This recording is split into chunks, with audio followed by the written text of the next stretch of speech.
चलिए, very good evening everyone. तो जल्दी से सभी को लाइव आइए फटाफट, जल्दी से सभी को लाइव आइए फटाफट। और आप सबको वेरी गुड इवनिंग। और आप लोग का एग्जाम भी अब सामने आ गया है, ठीक है, और सामने से सरस्वती पूजा भी है, तो आपसे एक यही विनती रहेगा कि माँ सरस्वती का आशीर्वाद लेकर के आप लोग अपना पढ़ाई जारी रखें। ठीक है, एग्जाम सामने है, एग्जाम का प्रिपरेशन एकदम जोर लगा करना है, खूब मेहनत के साथ करना है, एग्जाम क्योंकि सामने है। ठीक है, चलिए आपसे यही उम्मीद करेंगे कि आप घर में अच्छे से पढ़ाई कर रहे होंगे, मन लगा के पढ़ाई कर रहे होंगे। तो आज की क्लास को हम शुरू करते हैं बिना किसी देरी के। आइए, आज का जो क्लास होगा वो आपका होगा एसएसटी का। ठीक है ना, एसएसटी में हम लोग 40 इंपॉर्टेंट क्वेश्चन करेंगे। ये जितना भी ये जो आप ऑब्जेक्टिव क्वेश्चन का ये जो सीरीज चल रहा है, जिसमें साइंस का, एसएसटी का, संस्कृत का, हिंदी का, सबका जो हम लोग क्लास कर रहे हैं ना, जिसमें इंपॉर्टेंट क्वेश्चन है, और हम फिर बोल रहे हैं ये जितना भी क्वेश्चन होगा ना, यही क्वेश्चन एग्जाम में आपको देखने को मिलेगा, इससे बाहर क्वेश्चन नहीं रहेगा। तो आपसे एक ही अनुरोध रहेगा कि आप क्लास को पूरा करेंगे। बात समझ में आ रहा है क्या? कहीं भी आप छोड़ के नहीं जाएंगे, इनफैक्ट क्लास को पूरा करेंगे तभी जाकर के आपको बेनिफिट मिलेगा, अदरवाइज बेनिफिट नहीं मिलने वाला है। बात समझ में आ रहा है क्या? तो याद रखिएगा, जो शुरू से लेके अंत तक टिकेगा वही अच्छा नंबर ला पाएगा। बात समझ में आ रहा है, ऑब्जेक्टिव में वो भी खासकर। चलिए, आइए तो क्लास को शुरू करते हैं। ये बहुत इंपॉर्टेंट क्लास होने वाला है आपके लिए। आइए देखिए, पहले क्वेश्चन पे हम लोग चलते हैं। क्वेश्चन नंबर 1 देखिए क्या बोल रहा है। ब्रेस्ट लिटोवस्क की संधि किन देशों के बीच हुई थी? ऑप्शन नंबर ए बोल रहा है रूस और इटली के बीच हुई थी, रूस और इटली दोनों में है। सी नंबर रूस और इंग्लैंड के बीच हुई थी, और रूस और जर्मनी के बीच हुई थी। आप लोग को जवाब देना है तेजी से। केवल हम एसएसटी क्वेश्चन में 10 सेकेंड का समय देंगे, और जवाब सबको देना है, ठीक है ना। और अपने दोस्तों के साथ भी शेयर कर दीजिए क्लास को, ताकि आपका दोस्त भी इस क्लास का आनंद उठा पाए। बात समझ में आ रहा है क्या?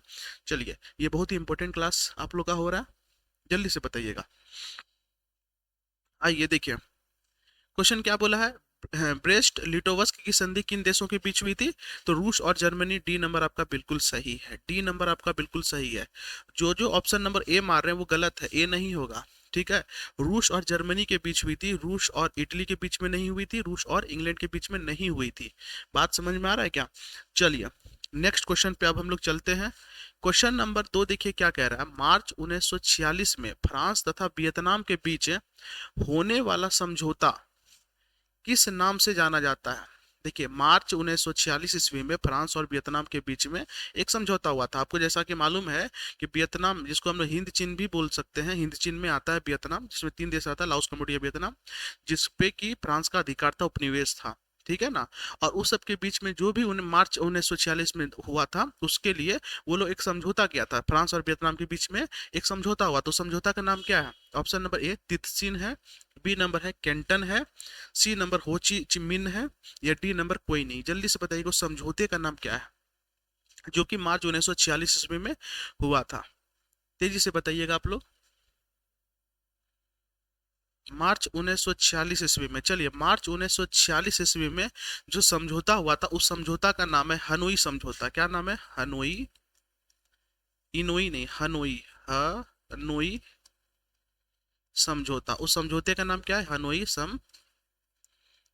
ठीक है, हनोई समझौता है। तो हनोई समझौता जो है, एक भी ऑप्शन नहीं है, इसीलिए ऑप्शन नंबर इसका हो जाएगा डी। ठीक है, कई लोग डी मार भी रहे हैं, लेकिन आप लोग को सही सही जवाब देना है। बात समझ में आ रहा है क्या? हनोई समझौता, अगर हनोई दे देता तो हम हनोई मार देते, लेकिन यहाँ पर एक भी नहीं दिया, इसीलिए ऑप्शन नंबर डी आपका बिल्कुल सही है। आइए, क्वेश्चन नंबर 3 देखिए क्या बोल रहा है। पूर्ण स्वराज की मांग का प्रस्ताव अंग्रेज के किस वार्षिक अधिवेशन में पारित हुआ? पूर्ण स्वराज की मांग। ऑप्शन नंबर ए बोल रहा है 1929 लाहौर में, ऑप्शन नंबर बी बोल रहा है 1931 कराची में, ऑप्शन नंबर सी बोला जा रहा है 1933 कलकत्ता में, या ऑप्शन नंबर डी बोल रहा है 1924 बेलगांव में। फटाफट बताइएगा, पूर्ण स्वराज की मांग जो है, उसका जो प्रस्ताव है कांग्रेस के किस वार्षिक अधिवेशन में पारित हुआ था? जल्दी से बताइएगा आप लोग, सबका एकदम जवाब आना चाहिए, कोई ऐसा बच्चा नहीं बचे जो कि जवाब नहीं दे। ठीक है, जब क्लास कर रहे हैं तो जवाब सबका आना चाहिए। आइए, तो आपका ए नंबर बिल्कुल सही है, 1929 लाहौर। ठीक है, लाहौर में समझौता हुआ था पूर्ण स्वराज की प्रस्ताव का मांग का। ठीक है, यह 1929 ईस्वी में हुआ था। लाहौर, लाहौर जो कि अभी क्या कहते हैं, पाकिस्तान में। बात समझ में आ रहा है क्या?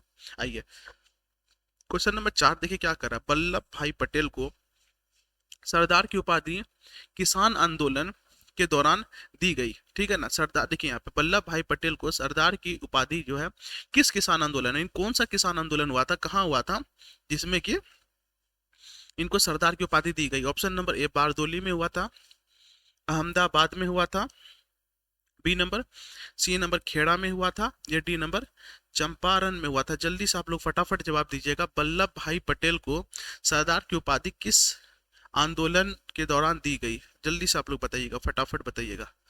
चैट सबका देख रहे हैं आप लोग, एकदम जवाब दीजिए। चलिए, ए नंबर बिल्कुल सही है आपका, बारदोली। ठीक है ना, ए नंबर बिल्कुल सही है, बारदोली। बारदोली किसान आंदोलन के दौरान वल्लभ भाई पटेल को सरदार की उपाधि दी गई थी। नाम उनका सरदार नहीं है, ठीक है ना, सरदार उपाधि जो है उनको दिया गया, जो कि लगता है सरदार वल्लभ भाई पटेल।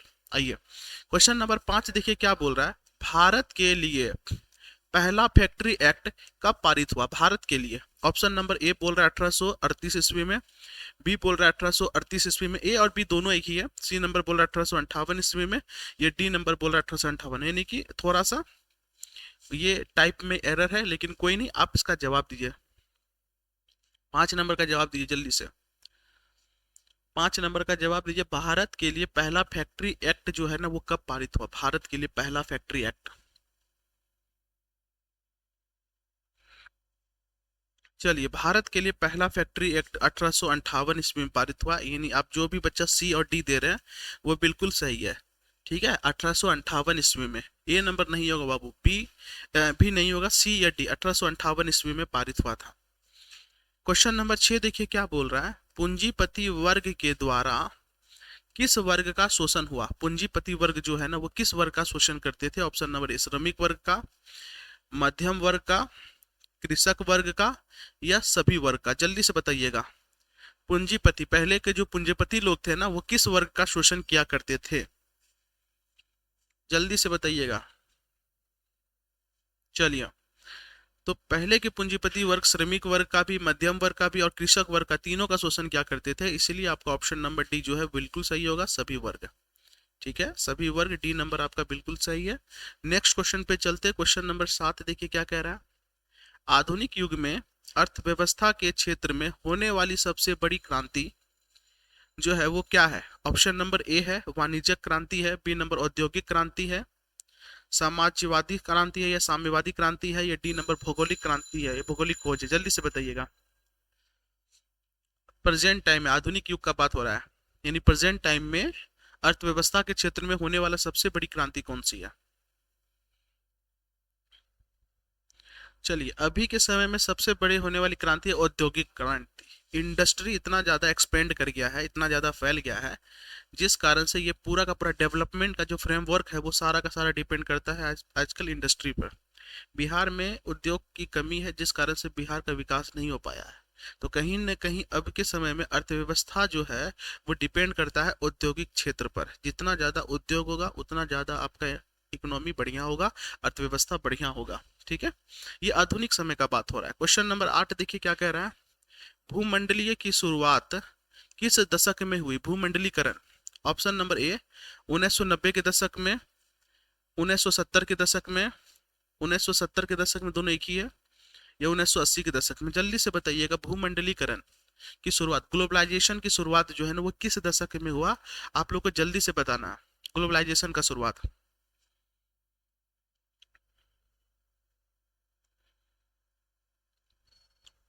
चलिए, तो ग्लोबलाइजेशन जो है वो 1990 के दशक से शुरू हो गया। यानी ग्लोबलाइजेशन का मतलब आप समझा देते हैं हम, जैसे एक कोई कंपनी है यूएसए की, यूएसए की कंपनी है और वो इंडिया में अपना प्रोडक्ट को बेच सकती है।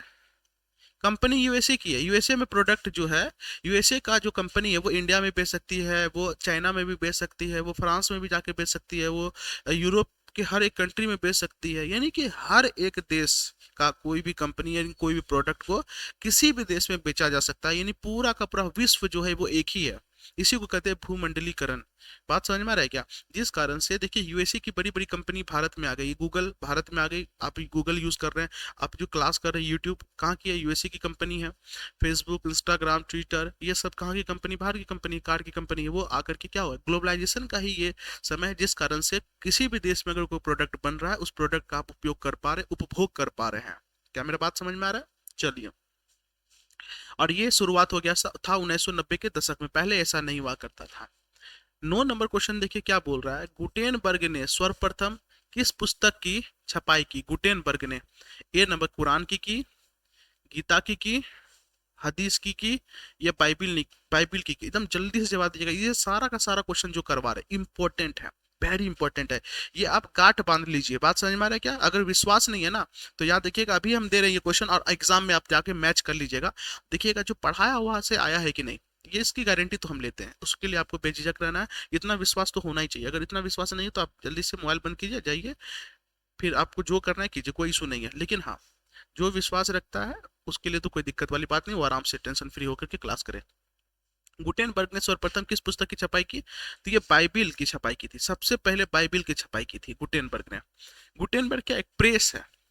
बात समझ में आ रहा है? प्रेस जहाँ पे पुस्तक की छपाई की जाती है, जैसे पब्लिशर होता है ना जो पुस्तक को पब्लिश करता है, उसी तरीके से गुटेनबर्ग प्रेस है जो सबसे पहले बाइबिल पुस्तक की छपाई की, प्रिंटिंग की। आगे बढ़ते हैं, क्वेश्चन नंबर 10 देखिए क्या बोल रहा है। विश्व में सर्वप्रथम मुद्रण की शुरुआत कहाँ हुई? सबसे पहले मुद्रा का जो शुरुआत है वो कहाँ हुआ?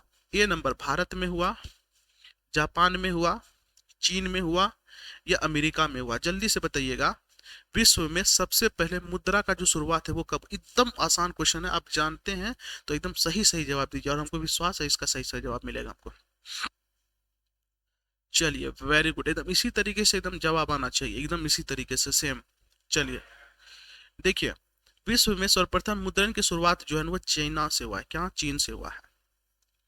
सबसे पहले मुद्रा जो है वो चीन में, कागज का भी सबसे पहले शुरुआत चीन से ही हुआ है, और मुद्रा का भी छपाई सबसे पहले चीन में ही हुआ। बात समझ में आ रहा है क्या? आइए आगे बढ़ते हैं। क्वेश्चन नंबर 11 देखिए क्या बोला। मेढक के प्रजनन प्रक्रिया को बाधित करने वाला रसायन कौन सा है?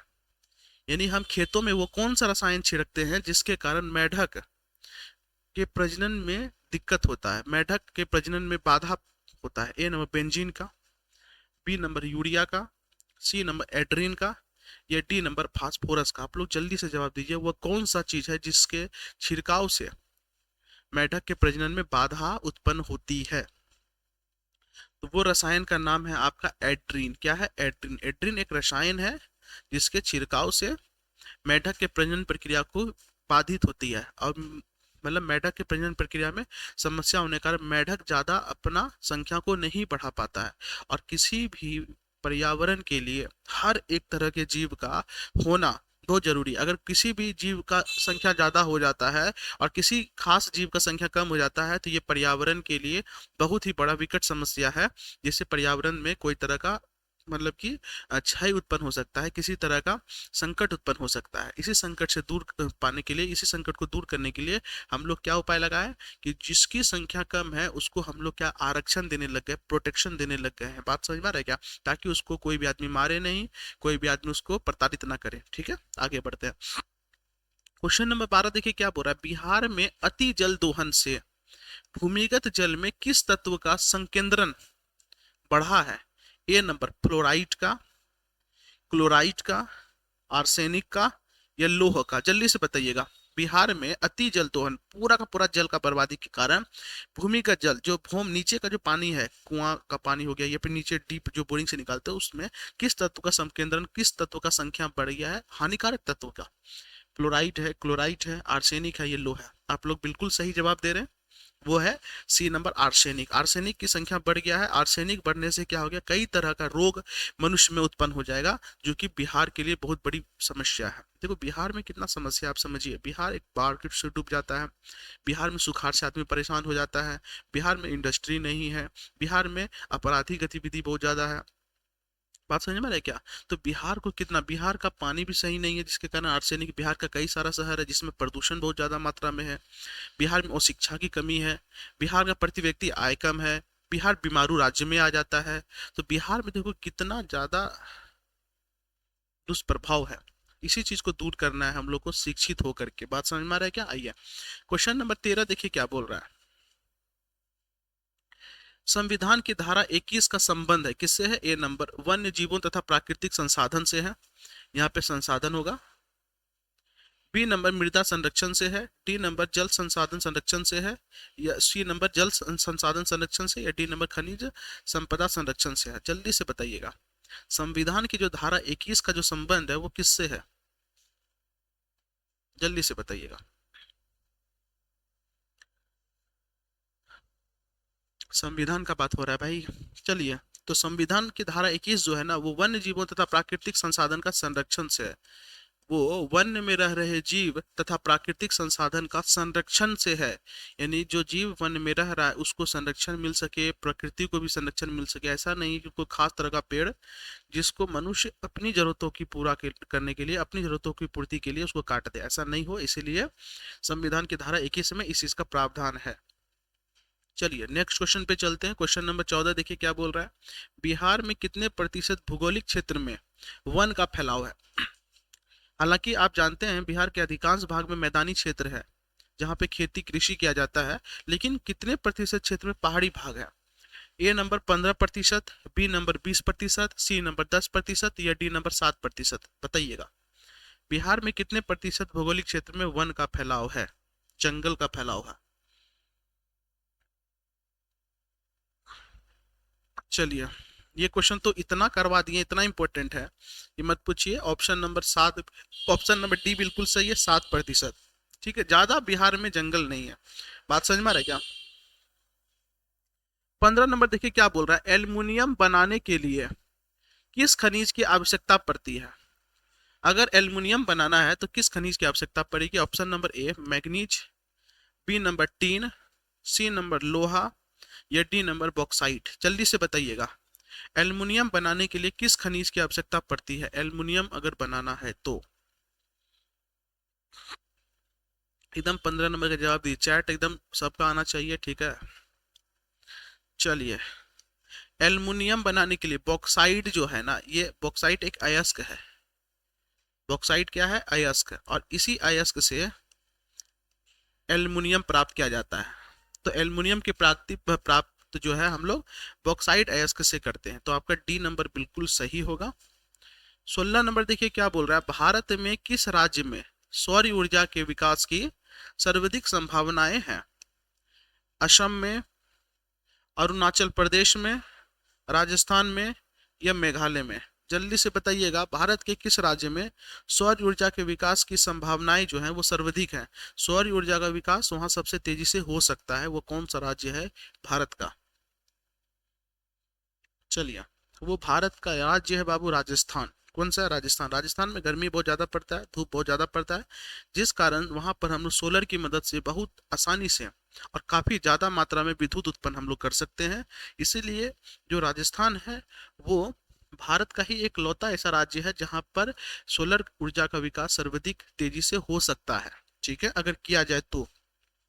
क्वेश्चन नंबर 17 देखिए क्या बोल रहा है।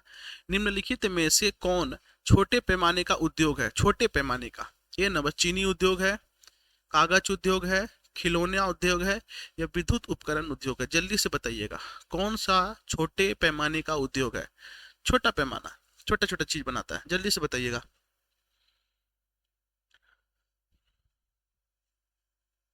चलिए, खिलौना उद्योग जो है ना वो छोटे पैमाने का उद्योग। कोई ऐसी कंपनी नहीं है जो कि खिलौना बनाती है, बड़ी कंपनी। जैसे चीनी उद्योग के लिए बड़ी बड़ी कंपनी है बिहार में। बिहार की अगर हम उत्तरी बिहार की बात करें, वहाँ बड़ी बड़ी कंपनी चीनी उद्योग की है।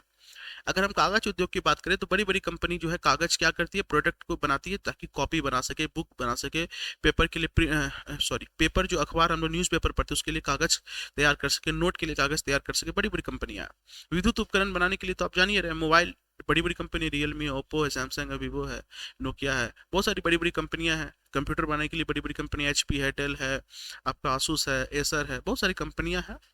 तो आपका खिलौना बनाने के लिए उतनी बड़ी कोई कंपनी नहीं है, तो इसीलिए आपका ऑप्शन नंबर सी जो है वो बिल्कुल सही होगा। और आप लोग जवाब भी सही दिए, वेरी गुड। आइए आगे बढ़ते हैं क्वेश्चन नंबर 18 की तरफ। क्या बोल रहा है। देश में कितने विशेष आर्थिक क्षेत्र विकसित हैं? A number 10, B number 7, C number 15, या डी नंबर 5? यहाँ पे देखिए आर्थिक क्षेत्र बहुत सारे हैं देश के, लेकिन विशेष आर्थिक क्षेत्र कितने हैं आपको उसका बताना है। जल्दी से बताइएगा।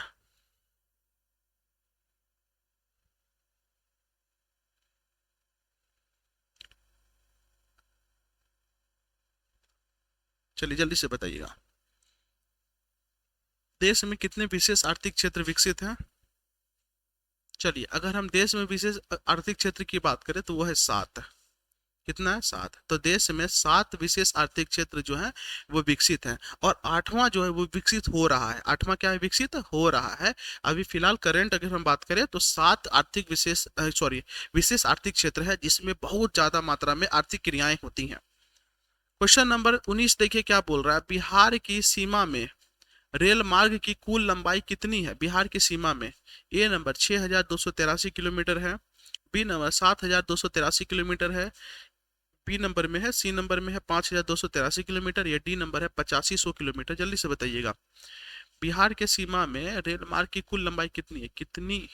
जल्दी से बताइएगा।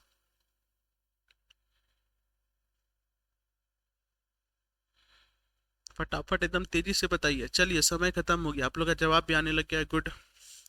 तो बिहार के सीमा के अंदर रेल मार्ग की जो कुल लंबाई है वो 6283 किलोमीटर है। ऑप्शन नंबर ए बिल्कुल सही है, 6283 किलोमीटर, याद रखिएगा। ठीक है, आइए क्वेश्चन नंबर 20 की तरफ चले। क्या बोल रहा है? तल चिन्ह की सहायता से किसी स्थान विशेष की मापी गई ऊंचाई को क्या कहा जाता है? स्थानिक ऊंचाई कहा जाता है, समोच्च रेखा कहा जाता है, विशेष ऊंचाई कहा जाता है, या त्रिकोणमितीय स्टेशन कहा जाता है? जल्दी से बताइएगा। जल्दी से बताइएगा। तल चिन्ह की सहायता से किसी स्थान विशेष की मापी गई ऊंचाई को हम क्या कहते हैं?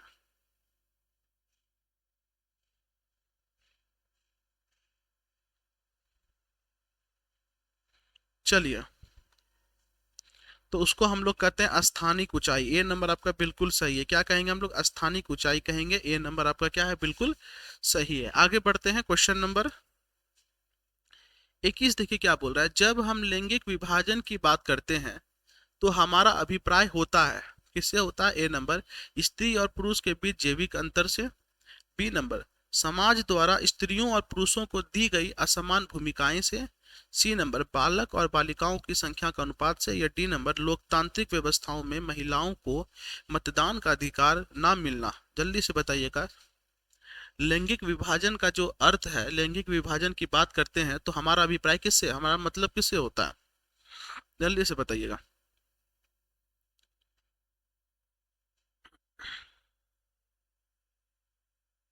चलिए देखिए। चलिए देखिए, जब हम लैंगिक विभाजन की बात करते हैं, लिंग के आधार पर जब हम स्त्रीलिंग और पुल्लिंग बांटते हैं तो हमारा मतलब क्या रहता है? हमारा मतलब स्त्री और पुरुष के बीच जैविक अंतर से नहीं, बायोलॉजिकल डिफरेंस से नहीं होता है कि हम लड़की हैं आप लड़का है, ऐसा कुछ नहीं है। या आप लड़का है वो लड़की है, ऐसा कुछ नहीं। बात समझ में आ रहा है क्या? समाज द्वारा स्त्रियों और पुरुषों के बीच दी गई असमान भूमिकाएं, हाँ ये आपका बिल्कुल सही है। हम लोग कई सारे कार्य के लिए पुरुष को चुनते हैं और कई सारे कार्यों को महिलाओं को चुनते हैं।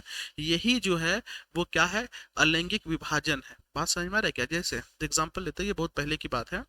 पहले का मतलब अब तो ये परिवर्तन हो चुका है कि पहले अगर हम रेलवे की बात करें, रेलवे ड्राइवर एक मेल बन सकता है, फीमेल नहीं बन सकती, अब चेंज हो चुका है।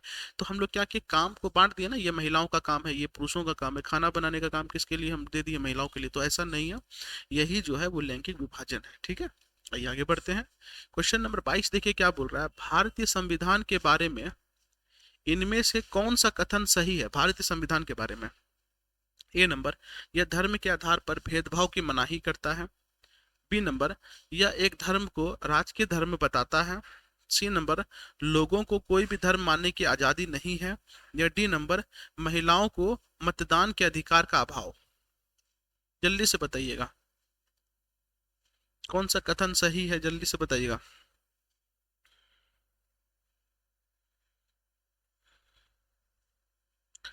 चलिए आइए देखिए, भारतीय संविधान के बारे में इनमें से कौन सा कथन सही है? तो यह धर्म के आधार पर भेदभाव की मनाही। हाँ, हम धर्म के आधार पर भेदभाव नहीं कर सकते हैं किसी से कि कौन हिंदू है और कौन मुस्लिम है। तो ये क्या करता है? धर्म के आधार पर भेदभाव की मनाही करता है। क्वेश्चन नंबर 23 देखिए क्या बोल रहा है। सत्ता में साझेदारी सही है क्योंकि ए नंबर यह विविधता को अपने में समेट लेती है, बी नंबर देश की एकता को कमजोर करती है, सी नंबर फैसले लेने में देरी करती है, या डी नंबर विभिन्न समुदायों के बीच टकराव कम करती है। चलिए, तो 23 नंबर का आपका सही जवाब हो जाएगा आपका ऑप्शन नंबर डी।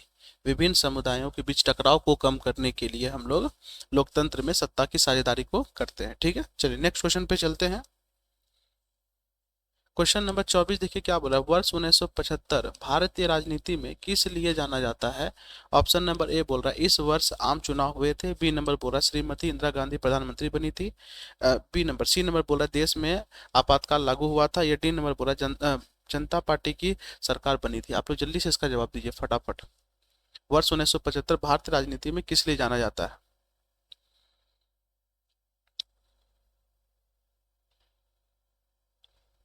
चलिए, तो वर्ष 1975 भारतीय राजनीति में आपातकाल के लिए जाना जाता है क्योंकि 1975 में पूरे देश में इमरजेंसी लग गया था, यानी आपातकाल लग गया था। ठीक है, क्वेश्चन नंबर 25 देखिए क्या बोल रहा है, बिहार में संपूर्ण क्रांति का नेतृत्व निम्नलिखित में किसने किया।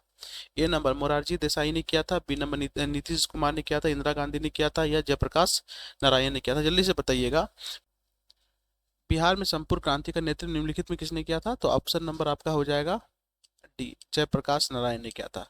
बिहार में संपूर्ण क्रांति का नेतृत्व जो है वो जयप्रकाश नारायण के द्वारा किया गया था। चलिए आगे बढ़ते हैं। क्वेश्चन नंबर 26 देखिए क्या बोल रहा है, नर्मदा घाटी परियोजना किन राज्यों से संबंधित है। ऑप्शन नंबर ए बोल रहा है बिहार, उत्तर प्रदेश, मध्य प्रदेश, बी नंबर बोला तमिलनाडु, केरल, कर्नाटक, सी नंबर बोला पश्चिम बंगाल, उत्तर प्रदेश, पंजाब, या डी नंबर बोला गुजरात, महाराष्ट्र, मध्य प्रदेश। जल्दी से बताइएगा, नर्मदा घाटी परियोजना जो है वो किन राज्यों से संबंधित है। नर्मदा घाटी परियोजना, नर्मदा घाटी परियोजना जो है वो किससे संबंधित है।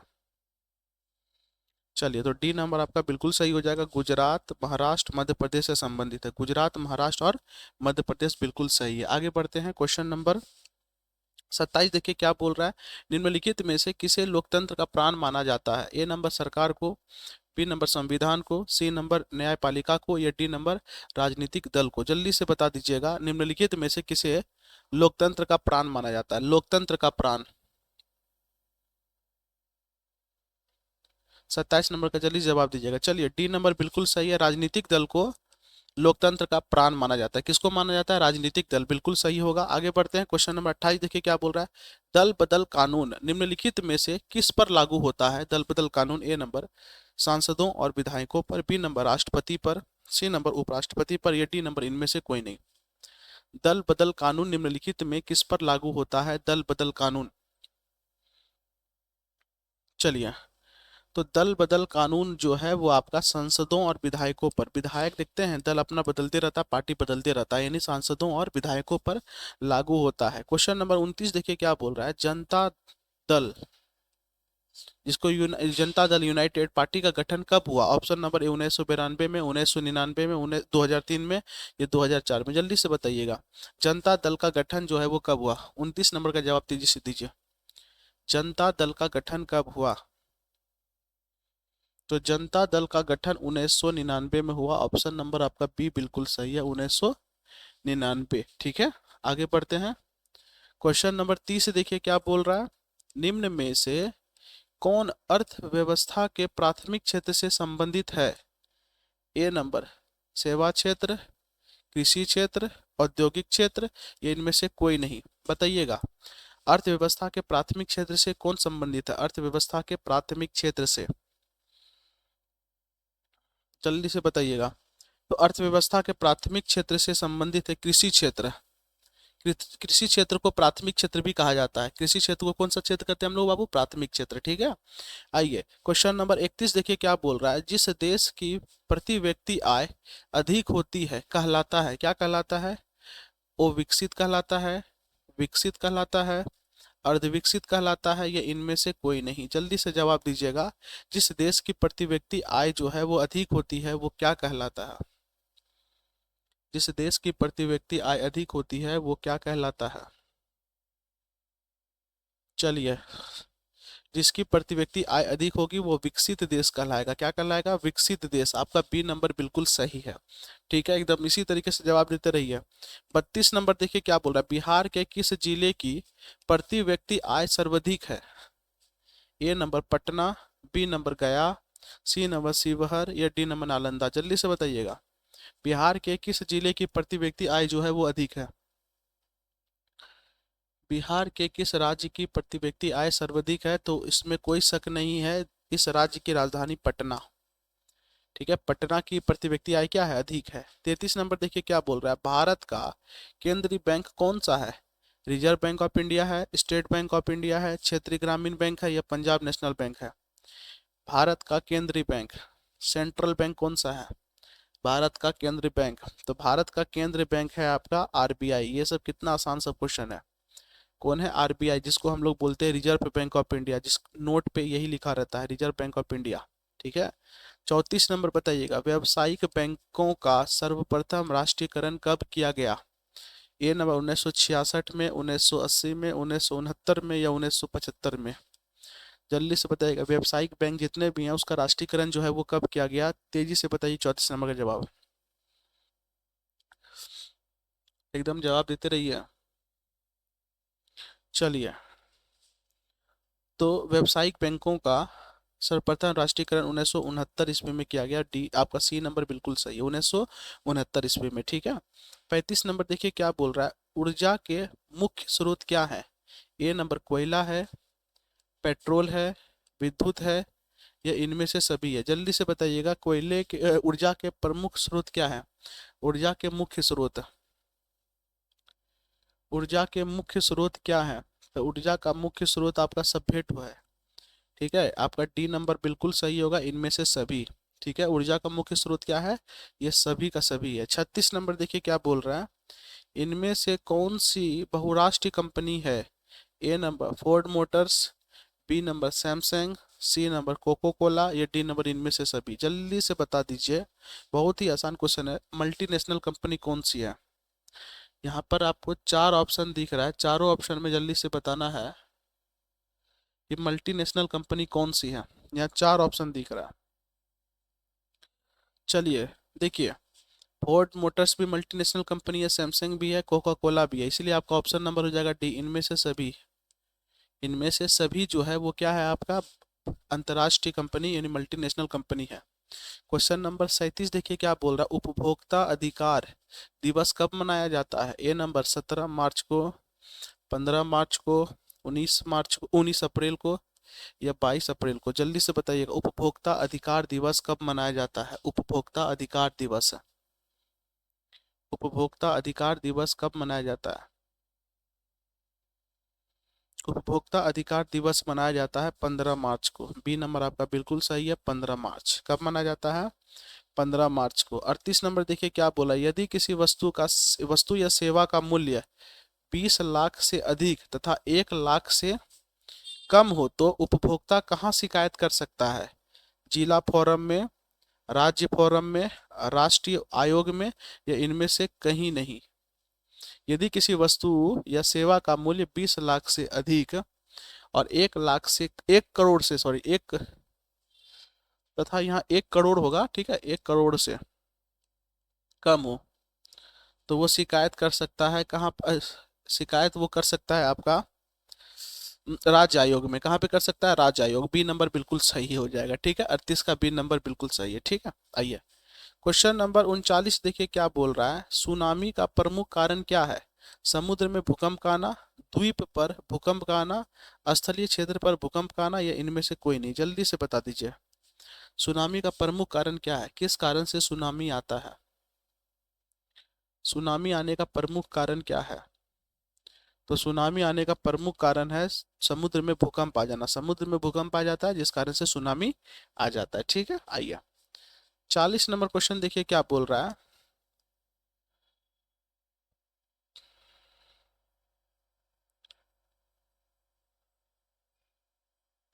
यहाँ पर ना क्वेश्चन उलट पुलट गया। देखिए, भूकंप के केंद्र के ऊर्ध्वाधर पृथ्वी पर स्थित केंद्र को क्या कहा जाता है? भूकंप केंद्र कहा जाता है अधिकेंद्र कहा जाता है, केंद्र कहा जाता है, ये इनमें से कोई नहीं, जल्दी से बताइएगा, फटाफट बताइएगा। भूकंप केंद्र के ऊर्ध्वाधर, भूकंप केंद्र के ऊर्ध्वाधर स्थित केंद्र को क्या कहा जाता है? तो अधिकेंद्र कहा जाता है। बी नंबर आपका बिल्कुल सही हो जाएगा। क्या हो जाएगा? बी नंबर, अधिकेंद्र कहा जाता है। चलिए,